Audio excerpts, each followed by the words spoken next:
32 470 тонн мандаринов было вывезено из Абхазии к концу 2025 года. В 2024 это число было немного больше и составляло 37 600 тонн. Несмотря на такие показатели, сезон считается успешным, поскольку качество мандарин в этом сезоне было намного выше. В отношении экспорта лимонов наблюдается большой скачок. Если в 2024 году было реализовано 431 тонна, то к концу 2025 года это число возросло до 1000 тонн. Такой разрыв в числах связан с резким возрастанием спроса на лимоны и открытием нескольких приемных пунктов. Спрос на лимоны только в этом году появился более-менее, поэтому люди сейчас пока как бы придерживались в основном только мандарин. И многие цитрусовые плантации в виде лимона были уже неухожены. Ну вот в этом году несколько приемных пунктов по приему фейхоа и лимонов, которые вот повлияли на увеличение экспорта этой продукции, произошло у нас в Абхазии именно благодаря этих пунктам. Многие крестьяне из своих садов вот, они смогли привезти, собрать, привезти и продать именно в этих пунктах. И поэтому я думаю, что перспектива хорошая именно в цитрусовой отрасли, если в дальнейшем будет так же продолжаться и помощь крестьянам.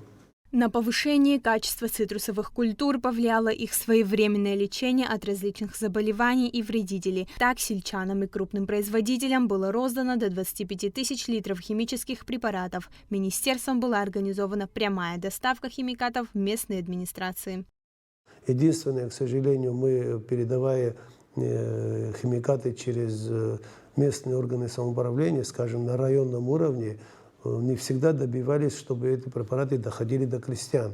Ну, предприятия, понятно, арендованные большие предприятия, бывшие госхозы там.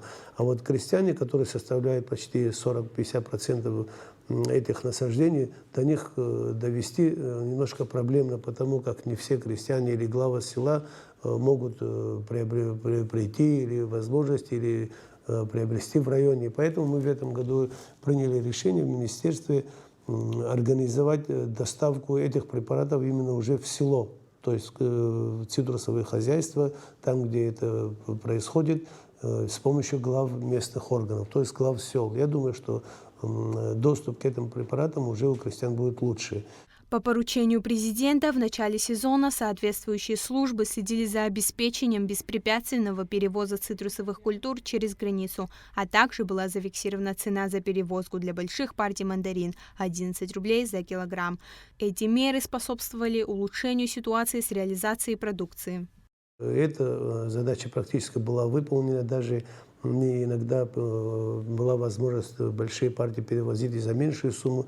То есть была возможность у крестьян приобретать эту продукцию, мандарины, от 50 до 90-100 рублей, в зависимости от качества и от сортировки. И поэтому крестьяне тоже получили за свою продукцию хорошую цену. То есть это стимулирует в дальнейшем развитие этой отрасли. Кроме того, наблюдается рост экспорта хурмы и фейхоа. Если в 2024 было вывезено 248 тысяч килограмм хурмы, то в этом сезоне вывезли 509 тысяч килограмм. Показатели экспорта фейхоа составили 1266 килограмм.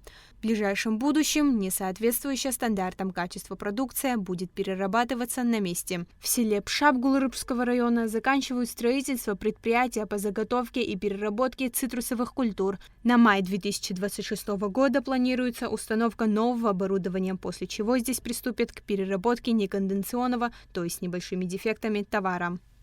Вот по поводу цитрусовых уже можно сказать, что то предприятие, которое в Гулрыбском районе ввели в этом году на производство, то есть они начнут уже и перерабатывать тоже. То есть в этом году мы надеемся, что это предприятие начнет перерабатывать некондиционную продукцию. То есть у крестьян уже будет возможность, помимо качественной продукции и некондиционного товара, то есть то, что остается, это где-то 20-30% общего урожая, реализовать за какую-то уже сумму.